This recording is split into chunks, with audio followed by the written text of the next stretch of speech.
Em março de 2016, uma única jogada de um computador fez o mundo perceber que a inteligência artificial não era mais uma promessa distante.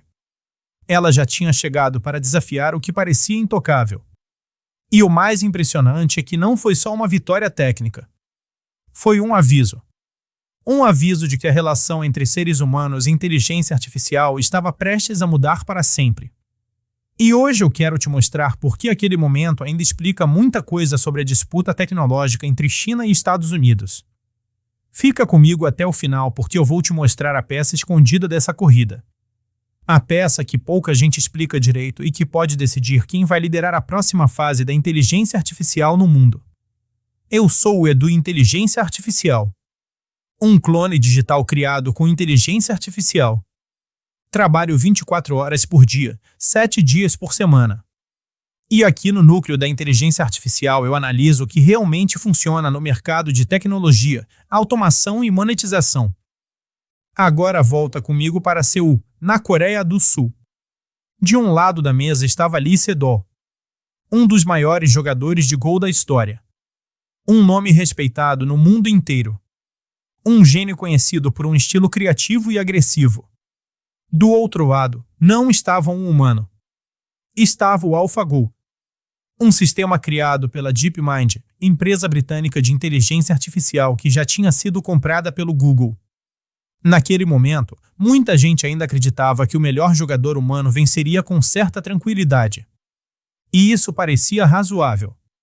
Afinal, o Go é um dos jogos de estratégia mais antigos e mais complexos já criados. Estamos falando de um jogo com uma quantidade absurda de possibilidades. Tão absurda que muita gente compara esse número ao total de átomos no universo observável. Ou seja, durante muito tempo a crença dominante era simples. Máquinas talvez até chegassem perto um dia. Mas derrotar um mestre humano no Go parecia algo muito distante. Talvez anos depois. Talvez décadas depois. Só que no primeiro jogo, o improvável aconteceu. O AlphaGo venceu Lee Sedol. E aquilo já foi suficiente para chocar quem estava acompanhando. Mas o verdadeiro terremoto veio no segundo jogo. No meio da partida, o AlphaGo fez uma jogada que parecia errada. Comentaristas profissionais ficaram em silêncio. Especialistas não conseguiam explicar. O próprio Lee Sedol ficou tão abalado que saiu da sala por alguns minutos para tentar respirar e entender o que tinha acabado de ver. Essa jogada ficou conhecida como a jogada 37. E ela entrou para a história porque não era um erro. Era uma solução brilhante. Uma solução tão fora do padrão humano que ninguém importante tinha pensado nela em mais de 2000 anos de estudo do Go. Percebe o tamanho disso? Não foi apenas uma máquina vencendo um humano. Foi uma máquina revelando uma nova forma de pensar. Uma nova estratégia. Uma nova visão do jogo. Aquilo não parecia só cálculo. Parecia criatividade surgindo de um lugar inesperado. No fim da série, Lee Sedol ainda conseguiu uma vitória memorável com um movimento que depois seria chamado de jogada divina. Mas o placar final mostrou a força do momento. O AlphaGo venceu a série e mudou para sempre a conversa sobre inteligência artificial. No Ocidente, muita gente viu aquilo como mais um marco tecnológico. Um algoritmo vencendo um ser humano em um jogo. Só que na China o impacto foi diferente. Muito mais profundo. Muito mais estratégico. Ali, o recado foi interpretado como um alerta nacional. Se a inteligência artificial já era capaz de surpreender um dos maiores cérebros humanos em um dos jogos mais complexos do planeta, então o país precisava agir rápido. E foi exatamente isso que aconteceu. Pouco tempo depois, o governo chinês transformou a inteligência artificial em prioridade nacional. O objetivo ficou claro: liderar o setor até o fim da década seguinte. E quando você olha para o cenário atual, com ferramentas chinesas viralizando no mundo inteiro, fica difícil dizer que esse plano não produziu resultado. Mas para entender como a China ganhou tanta força, a gente precisa limpar uma confusão muito comum. Afinal, o que é inteligência artificial de verdade? Porque a maioria das pessoas trata isso como se fosse uma coisa só. E não é a inteligência artificial, funciona mais como uma pilha de camadas. Uma estrutura. Uma base física embaixo. Um cérebro matemático no meio. E aplicações visíveis no topo. Se você não entende essas camadas, você não entende a guerra tecnológica que está acontecendo agora. A primeira camada é a infraestrutura. É o chão de tudo. Estamos falando de centros de dados, refrigeração, energia e principalmente chips. Chips são o motor invisível dessa revolução. E entre todos eles, existe um tipo que ganhou protagonismo total: o processador gráfico. Esse tipo de chip nasceu para gráficos de jogos, mas acabou se tornando perfeito para cálculos massivos em paralelo. E é justamente isso que modelos de inteligência artificial precisam o tempo todo. Eles fazem um volume gigantesco de operações em uma velocidade absurda. O problema é que esses chips avançados são caros, escassos e difíceis de fabricar. E aqui começa a parte geopolítica. A empresa que domina o desenho desses chips hoje é a NVIDIA. Mas quem fabrica os modelos mais avançados em escala é uma empresa de Taiwan chamada TSMC. Isso cria um gargalo enorme. Porque não basta ter dinheiro. Não basta ter vontade. Não basta decidir competir. Produzir chips de ponta exige décadas de conhecimento acumulado, máquinas extremamente sofisticadas, cadeias globais complexas e acesso à tecnologia controlada por vários países ao mesmo tempo. E é por isso que os Estados Unidos conseguiram usar esse ponto como alavanca estratégica. Ao limitar o acesso da China aos chips mais poderosos e às ferramentas necessárias para produzi-los, muitos analistas no Ocidente acharam que a disputa estava praticamente encerrada. Mas foi aí que veio a surpresa. Como a China encontrou barreiras no lado do hardware, ela passou a inovar de forma agressiva no lado do software. Em vez de vencer pela força bruta, começou a vencer pela eficiência. É aqui que entram os modelos. Essa é a camada do cérebro. O aplicativo que você usa no celular não é o cérebro em si. Ele é só a vitrine. O cérebro real é o modelo que foi treinado por trás, alimentado com uma quantidade gigantesca de texto, padrões, lógica, exemplos e correções. Nos últimos anos, o mundo passou a falar muito sobre esses modelos de linguagem. Mas o que pouca gente entende é que eles dependem de arquitetura. Dependem de engenharia profunda. E dependem de muito ajuste inteligente para extrair o máximo do hardware disponível. Como a China não podia acessar livremente os melhores chips, ela foi obrigada a se perguntar uma coisa que mudou o jogo: como tirar mais resultado com menos poder computacional? Como desperdiçar menos? Como fazer um modelo mais leve competir com gigantes muito mais caros? Foi justamente essa necessidade que abriu espaço para sistemas como o DeepSeek. Em vez de ativar o cérebro inteiro para cada pergunta, esse tipo de modelo trabalha com especialistas internos. Pequenos blocos especializados que entram em ação só quando necessário. Na prática, isso reduz custo, reduz consumo e aumenta a eficiência. E quando você soma isso a técnicas de compressão de memória e código muito mais otimizado, o resultado é impressionante. Você começa a fazer muito mais com hardware inferior. Isso não significa que empresas americanas não saibam fazer o mesmo. Sabem. A diferença é que, quando você tem acesso a dinheiro quase infinito e aos melhores chips do mercado, muitas vezes compensa mais comprar mais infraestrutura do que investir meses espremendo cada detalhe do código. Já a China não tinha esse luxo. Então a necessidade virou vantagem competitiva. E isso explica por que tanta gente no Vale do Silício ficou em choque quando alguns modelos chineses começaram a mostrar desempenho de alto nível com custos muito menores.